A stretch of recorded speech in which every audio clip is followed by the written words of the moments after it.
At the beginning of our marriage, Travis was a very kind and gentle person. We had a child and were living a happy married life. But one day, his attitude began to change drastically. You're just a housewife. Who do you think allows you to live this way? He started yelling not just at me, but also at Noah. I can't take this life anymore. I have to do something for Noah's sake as well. My name is Kaylee, 32 years old. I live with my husband Travis and our son Noah, who just turned 4. I used to work hard as a full-time employee, but I quit my job when Noah was born. Due to Travis's wishes, I am now supporting the household as a housewife. To be honest, Travis's income isn't that great. That's why when he said he wanted me to become a housewife, I was honestly perplexed. Hey Travis, about this housewife thing, I do want to focus on childcare, but I really want you to do it. Travis began to passionately persuade me. I'll be leaving all the household chores to you, but I'll make sure to earn enough for us. But covering living expenses just with your income would be quite tough, wouldn't it? Not at all. We have savings, and let's try to manage with just my income for a while. It would also be better for Noah to have his mother close by. That may be true, but after several discussions, I eventually became a housewife. Travis lost his dad at a young age and was raised in a single-mother household. His mother is the owner of a company. She has always been focused on her job, so Travis felt lonely as a child. That's why he wants me to spend as much time as possible with Noah. As for work, Travis is also employed at his mother Harlow's company, so there's a lot of flexibility. Moreover, Harlow is generally kind to us in private as well. Just the other day, Harlow suddenly came to our house. Kaylee, hello! I brought some more stuff today. Harlow, wow, these vegetables look delicious and there's so much. Are you sure? Of course, I bought a lot of organic, fresh vegetables from an acquaintance. Since I live alone, I won't be able to eat them all. I would be happier if you took them. Thank you so much, especially now with the price of vegetables growing up. This really helps. I'm glad to hear that. Make sure to let Noah eat plenty as well. Yes, of course. Harlow visits our home almost every week, sharing various things with us. Given Travis's low income, her help has been incredibly beneficial. However, Travis seems a little displeased when he sees our exchanges. Noticing this, Harlow speaks with a hint of malice. I am really sorry for the inconvenience caused by Travis's low salary, Kaylee. Hey, Mom, if you feel that way, then raise my salary. What are you talking about? You even reduced my salary recently, right? That's just unthinkable for a mother to do to her own son. Just because you're my son doesn't mean I'll give you special treatment. Our company is merit-based. If you want to raise, perform your job duties properly. What the heck? I'm doing my job. Then who was it that had trouble with George's factory recently? Well, I don't get along with George. That's no excuse. You should do your job professionally. It seems that the reason Travis's income isn't high is that his job performance isn't particularly good.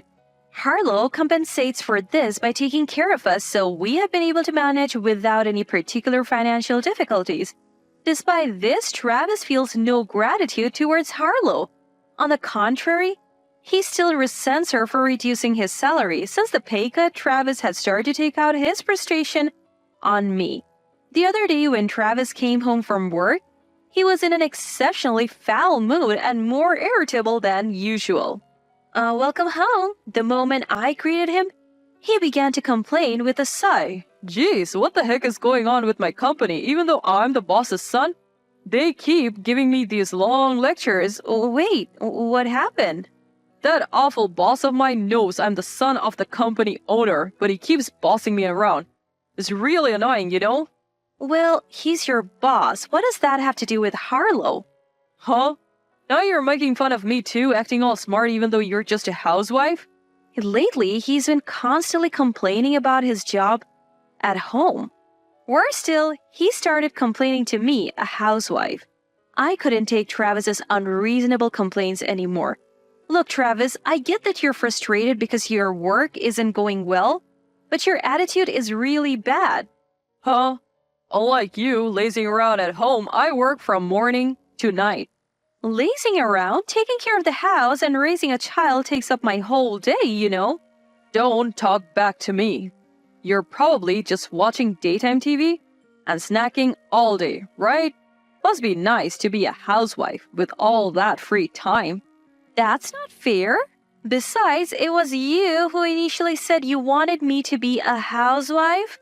Travis glared at me and tutted loudly. Listen, who do you think is more admirable? Me, who works and contributes to society, or you, just lazing around as a housewife? What? I'm not lazing around all day. Obviously, it's me. I'm the one who works and earns an income. Thanks to me, you all can live your lives. You can't be serious. Which means I'm obviously the superior one here. Now go fetch me a beer. Be more considerate, you jerk, Kaylee. Jerk? Did he just call me a jerk? I was taking care of everything at home while only Travis was earning an income. Even our food expenses are mostly covered thanks to Harlow.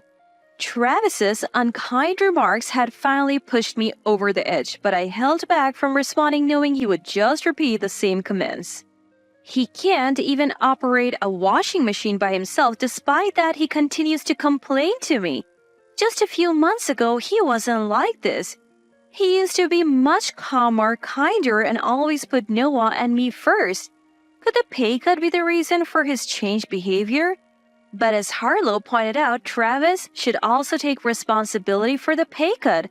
I spent several days mopping around, burdened with these emotions. Then one day, our son Noah caught a high fever, which I ended up catching as well. The fever and fatigue hit me so hard I couldn't even stand. Unable to prepare dinner, I decided to call Travis and inform him. Hello, Travis. Sorry to bother you during your break. What now? I'm busy, stop calling me all the time. I'm sorry. Actually, it seems like I caught Noah's cold. I have a high fever and I feel really weak. So could you eat dinner somewhere else today? Travis then responded in a noticeably irritated tone. A cold? Do I look like I care? I got to work every day, whether I'm sick or not. You're just a housewife. Don't you dare slack off. But Travis, you took a day off last month because you said your stomach hurt. Shut up. If you have time to talk back, go to the shopping already. Got it? If dinner isn't ready, you won't be forgiven. Travis, wait a minute. Ignoring my words, Travis hung up the phone. If his mood worsens any further, it might affect Noah too. With no other choice, I headed to the supermarket shaky from my 39-degree fever. Somehow, I managed to prepare dinner and waited for Travis to come home. A few hours later, a message arrived from Travis that left me speechless. I don't want to catch a cold, so I'm not coming home today. I'll stay near the office. I was infuriated by his incomprehensible message. What is he saying? After all his commands to properly prepare dinner? If he wasn't coming back, there was no need for me to struggle and go to the supermarket. In the end, Travis returned home 3 days later. Instead of being glad that Noah and I had recovered, he immediately started complaining. There's a pile of laundry, and there is dust on the floor. What kind of housewife are you? And then, he looked down on me and uttered words I couldn't believe. You! Could it be that you lied about being sick to get out of housework? At this, I was taken aback. What? What are you talking about? There's no way I would do that. Then why is the house this dirty? It's been 3 days. Something's off. Because I told you. I was feeling unwell, so there was nothing I could do. I was doing my best, just taking care of myself and Noah. Oh, sure. It's probably another lie, isn't it? Using Noah as an excuse to slack off on housework? You are in really good position, huh? Tears welled up in my eyes with anger and frustration at Travis's brazen words. Then our son Noah appeared. Dad, Mom was really struggling and seemed to be having a hard time, What? Noah? You're going against me too? Mom was trying her best alone, so Dad, can you please be kinder to Mom? What did you say? Travis's face turned red and he began yelling loudly at Noah. Silence, you brat. Understand this? You're only able to eat because of me, got it? Dad? Don't go against me. You're all able to live because of me. Don't complain, you ungrateful lot. At the sound of Travis's yelling, Noah started to cry out loud. That was the moment when my anger reached its breaking point. It's one thing to yell at me, but yelling at Noah too? For Noah's sake, having a dad like this is absolutely unacceptable. With resolve, I spoke coldly to Travis. Fine. If you're going to say that much, I'll quit being a housewife. What? I never signed up to be your seriously in the first place. If I'm going to be treated like this, I'll quit being a housewife and leave this house. What are you talking about? I called out to Noah saying, let's go, and began to pack our belongings in the room. Seeing this, Travis tried to act tough and shouted, Get out of here already. As I took Noah's hand to leave the house, Travis spoke. Good luck, alright? Don't come to regret this. Regret? That won't happen. Sure. As if you, a housewife, can raise Noah alone. And so, I left the house with Noah. However, just as Travis said, I don't have a job or much savings. For now, the only option seems to be going back to my parents' house in the countryside. But before that, I want to say goodbye to Harlow, who has been so kind to us. I held Noah's hand and headed to Harlow's house. Unaware of the fight with Travis, Harlow warmly welcomed us. Oh, Kaylee, and Noah too, welcome. Wait, what's with that luggage? Harlow, I'm sorry for the sudden. You seem really tired. Is Travis not with you today? Well, about that. Harlow looked into my face with concern. At that moment, the thought I could no longer call that person Mom made tears spill from my eyes. Wait! Haley! What happened? I'm sorry, Harlow. Why is this? Did something happen between you and Travis? No, not really. It's okay. Please talk to me. I may be Travis's mom, but I'm your mom too. Harlow. I decided to disclose everything that Travis had said and done to me to Harlow. Hearing my story, Harlow's face turned bright red with fury towards Travis. She took a moment to compose herself and then spoke calmly. Haley, you might not like this, but will you come with me to see Travi? But please, I can't let this go as it is. Understood. I didn't want to go, but it was a request from Harlow, who had been so kind to me. Noah and I got inside Harlow's car. Upon arriving at Travis's house, it was decided that I would meet with him alone first. Just as I thought, Travis greeted me with a provocative smile. What are you doing here? I thought Kaylee had left for good. Well, that's... Finally, realize you can't even maintain a basic lifestyle without me, huh? Well, makes sense. You were able to eat because of me, after all.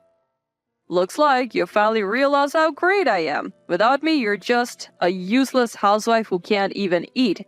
Just as Travis began to laugh loudly, Harlow appeared in the living room. Mom? I heard everything just now. Facing Travis, Harlow crossed her arms provocatively. You say the one who provides the meals calls the shots? In that case, am I not the one providing meals to you, Travi? Do you really think you're in a position to say such things? No, well, that's The reason you have managed on your measly salary is because Kaylee has been making ends meet. Why can't you understand that? Shut up. I can survive on my own. Ah, is that so? Well then, you can resign from my company effective immediately. What? Stunned by Harlow's expected declaration, Travis is left speechless. Ignoring Travis's reaction, Harlow continues in a calm tone. Also, this apartment is under my name, isn't it? I'll be changing it to Kaylee's name, so you can go ahead and leave. What? Wait a minute. How did it come to this? You're the one who said you could live alone, right? Besides, I should have fired you for your last mistake, but let you off with just a pay cut. And yet, here you are still complaining. Have some shame. Wait, Mom, please. Though Travis pleads for help, Harlow completely ignores him. Then Travis turns to me, his demeanor changing as he starts to plead. Kaylee, please persuade Mom for me. Huh? Why should I? Please, I won't say weird things anymore, so let's make up and live as a happy couple again, okay? Just as he finds himself in a crisis, Travis suddenly switches to kind words, a far cry from his prior attitude. Looking at him with cold eyes, I respond, live as a couple? Don't be ridiculous now. Not only did you mock me, you even made fun of Noah. How convenient for you to ask for help now that you're in a pinch? Kaylee, please don't say that. Shut up. I've decided to leave Travis's family. I don't need Travis. I'll raise Noah perfectly well on my own. So don't you dare appear in front of us ever again. Travis was forcibly kicked out of the apartment by Harlow and me. Afterwards, George, a business contact that Travis had claimed to dislike, came to pick him up and took him away. Since that day, Travis has been working and living in George's factory, leading a hard life. Thanks to a lawyer that Harlow introduced, I was able to divorce Travis smoothly. Now Travis is paying me alimony and child support for Noah out of the salary he earns at George's factory. He has no money left for himself and works from dawn till dusk. This is the result of his own actions. As for me, I'm living with Noah in the apartment that Harlow transferred to me. I continue to have a good relationship with Harlow, meeting her regularly even after the divorce. Even more gratefully, Harlow hired me as a full-time employee at her company. Thanks to that, life with Noah has stabilized and we can afford to live a bit more comfortably. Going forward, I want to live my life diligently to give back even a little for all the kindness I have received.